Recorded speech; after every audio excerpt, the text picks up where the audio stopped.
What's happening, people? It's video number 6 of the isolation series, and welcome back to my YouTube channel, Back on the Bank. If you haven't subscribed to the channel already, please make sure you go and do that, and also turn on your notification bell to look at some content coming in the near future. In this isolation series, we've got 4 markers left. Let's find out what's in store for you guys to see today.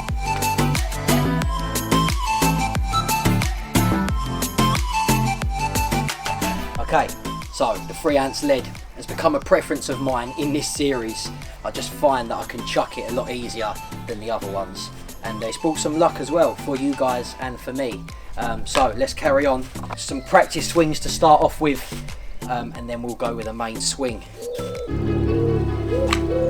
That one's well off. Oh no, it hasn't. It's bounced into the zone. I like that one. Yeah, that one was decent. Shame it weren't the one that was live, wasn't it? So we'll go again. I know these practice swings are a little bit boring, but they just get me in the motion to land it. So like that one's bounced in the zone and flown back out. Very unusual shaped target zone as well at the moment. All about precision. Right, we'll give this practice 3 a little. That's a hard zone to get into now, I tell you. 2 more practice throws remaining, and oh my god, I've massively overthrown that one. Oh, it stopped dead though. It's mad. It's just crazy, man. Like the throws where I think I've underthrown them, they'll bounce and then go forward. The throws I've felt like I've overthrown will like drop dead. Nuts. Right, last practice throw.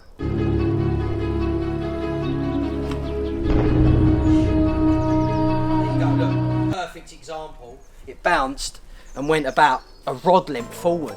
Okay, so that's all the practice throws done, and I just felt my phone vibrate in my pocket, and that means lunch has arrived. So we're just going to quickly grab that, and then we'll crack on with the main throw.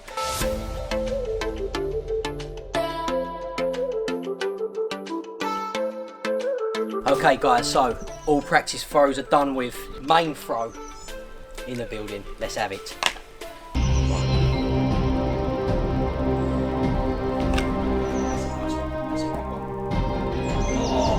What?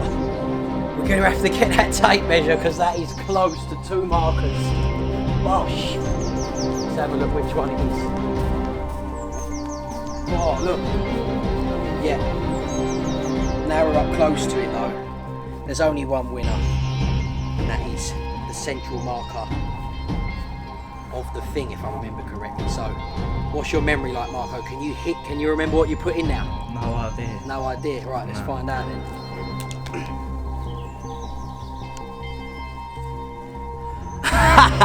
Sleep in your bivvy for one night is the selection. So I'm gonna have to set up camp, and yeah. Do you know what? I'm actually quite looking forward to that. To be fair, I can get outside for a night and have a bit of peace and quiet to myself. So sleep in the bivvy for one night. What I'm gonna do is I'm gonna stitch in a time lapse of me setting up the bivvy and that, and then we'll crack on and jump in the bed. Nice fresh night to look forward to in this video, out in the garden. Unfortunately, I wish it was on the bank, but it's not. So yeah, let's crack on.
What's going on?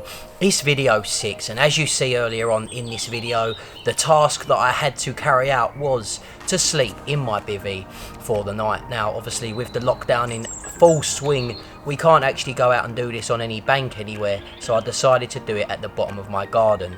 You probably see a couple of the cinematics earlier on. My bivvy looks pretty darn graceful, to be fair, and I can't wait to get back out and use this on the bank, but mainly I can't wait to get my rods back in the water. So what I've decided to do is just set up a little bit of a bivvy session really tonight in my garden. There's going to be a couple of fun things that we're going to do. I'm going to tune in on Instagram live at 9 o'clock. Yeah, I've got about an hour and 10 minutes before 9 o'clock now, so I'm going to cook some dinner up. I've got a nice bit of pork, some sausages and some rice to have for my dinner. And then, yeah, I'm going to relax for the evening, put the kettle on, have a cup of tea, and then I'm going to tune into Instagram Live and have a chat with a couple of you guys. So I hope I can feature as many people in the video as possible. I'm already getting bitten by the gnats, so I'm going to crack on, get the food cooking, and yeah, let's do this. Gosh. Oh, the sound of that, I tell you what, I miss that sound. I haven't used this stove for a while. First off though, bosh, we've got the jungle formula here. Now what I'll do is going to heat that pan up and quickly just give myself a spray on the old arms. Not on my hands because I'm dealing with the food, but it's because it ain't been used for a while. There we go. Bit on the old neck. So yeah, just heating the pan up, and I've got some Rascal Summer Edition pork loin steaks here, Chinese style. And I've got a couple of decent sausages. Hygiene, obviously key at the moment. I've got me fairy liquid. Oh, and the cat's just come into the garden. Yeah, I'm quite intrigued actually to see what sort of outside wildlife come into this garden over the course of the night, because my house is quite far up the garden, so I don't really get to see what happens down here at night. So yeah, it could be quite interesting. Hopefully no foxes come into my bivvy, but we shall see. Get that second one out of there, hopefully it don't fall. There we go. Whoosh. Okay, so that's them. So yeah, obviously we're coming towards the end of the isolation series now, video 6. We've got one more video after this one, and that will be wrapping this series up. I really do hope that you guys are enjoying all of the content that I've put out, and I hope it's entertaining you guys. There's been a couple of rascal forfeits that I've had to do within this series, and obviously there's been a massive giveaway as well, over £75 worth of bait and tackle to be won, and that competition is still ongoing. So if you haven't already, head over to my Instagram page to look at the post and follow the instructions so you're in for a chance of winning it. I'm going to announce one lucky winner at the end of the next video, so yeah, make sure you head over there and get yourself involved, because there's some serious prizes to be won, that's for sure. Right, let's get this little bit of rice in the container. Gosh. Great thing about these packet rices is that you can eat them hot or cold, so you don't even have to warm them up. You can literally buy them from the shop and bang, stick them in a container or take them fishing with you, and yeah, you've got a nice little side there to eat with some meat, do you know what I mean? Anyway, enough talking about food. I'm going to crack on and eat this, and then we are going to settle down and I'm going to set myself up for the Instagram Live. So without further ado, let's do it.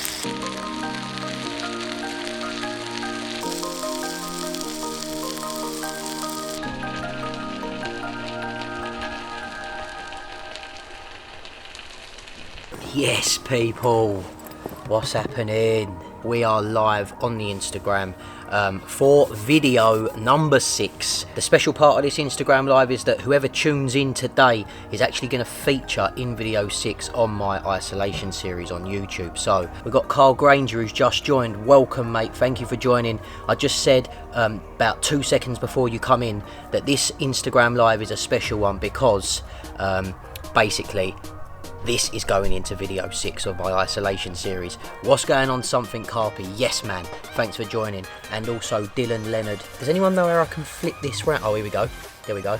I'm still learning Instagram Live, but yeah, look, we're on set here in my bivvy at the bottom of my garden. So I'm not going to give away too much, but you might have realised what has actually happened. So if you're tuning into this Instagram Live, you will be featuring. So yeah, pretty nuts. Do you know what? I'm actually buzzing. I've just finished my dinner. I'm down the bottom of my garden, set me bivvy up, and I'm sleeping down here for the night because I just can't stand being indoors anymore. Great weather conditions as well. It's lovely tonight. I'll tell you what, the sky's been proper clear. It's all going on. I've got my laptop out here. I'm going to stick on a bit of Breaking Bad, I think, later on the old Netflix. Anyone else in here watch series with their missus and then tend to just want to carry on watching them when she's gone to sleep, because I do that so much and she hates it when I do it. I mean, it's just one of them things, isn't it? Like, you get really into a program and you don't want to turn it off, but next door to you, she's snoring her head off, and yeah, you just carry on watching on your own. Yeah, exactly. So I've got the guys on the Instagram live. There's a few people in the chat. I was hoping for a few more, but who knows, we'll stay in for a while and see what happens. The real supporters of Back on the Bank are getting exposed, that's for sure, in a good way. Who's got Hey Baby on in the back? Do you know what? When I was setting up the camera and that, I was hoping that no one would hear that. But what it is, the microphone is basically directional. So whatever way it's facing, it will pick up audio. And behind me, there's a house behind my fence that seems to be playing quite a bit of music. So yeah, if you can hear that, then have a little party to yourself if you want. But yeah, pop up or wafter. Do you know what? I'm going to be honest. I rarely use wafters. And I'm not saying I don't like them. I know they're decent, and to be fair, they're probably a very good bait to use on the rig that I use most of the time, which is the blowback rig, but I haven't got any at the minute. So if you've got any recommendations, then fire them across. What's your favourite type of venue? Do you know what? I think like I'm more interested nowadays to focus on venues that have got big fish and the fish are not easy to catch. I don't mind spending time on the bank pursuing these fish. More about targeting the harder waters, because I want to challenge myself. Do you know what I mean? Like, I've been fishing since I was 11 years old, and I've done those day ticket waters that are like bending the rod like thing. I'm not saying that I'm too good for that at all. I'm not saying that, I'm not, far from it. But what I'm saying is that's not my sort of style of fishing. I'm more interested in putting in the time, which is one of the reasons why I'm looking for a syndicate now as well, so that I can focus in, hone in on one particular water and try and nick like some decent fish. Do you know what I mean? So in terms of my favourite type of venue, I'd say a venue that is A, reasonably priced, B, got a decent head of fish in it with some big fish. Yeah, hopefully, Carl, that answers your question, mate. But we've been recording on the YouTube part 6 video for quite a while, so I'm going to cut that, and I'll come back to the Instagram live for another 5 minutes, and then I'm going to crack on and do a bit of editing, and as I say, watch some Breaking Bad. So just give me a sec. I'm just moving away from this camera to turn off the main camera. Yeah, I'm just going to tie this up as well. So guys, thank you very much for tuning into the Instagram live. I hope you guys have enjoyed the video. Please make sure you like, share and subscribe to the channel below, and turn on the notification bell. We've got one more video to this series, which I hope you guys tune into and enjoy. In the meantime, take care of yourself, make sure you stay home, look after your families, and I shall see you in the next video, tuning out from the main video. Peace. And as luck would have it, as soon as I turned off the cameras, the one and only Mr. Dave Levy joined my Instagram live chat. Dave, thanks for joining it, and also thanks for setting up that additional Instagram live with me personally a few days later. I really appreciate it, and let's stay in touch. Thank you everyone for watching the video, and I shall see you in part 7. Peace! There you go, guys. If you haven't seen someone do an outro to a YouTube video behind the scenes, that is what I do most of the time. Let me know what you thought below.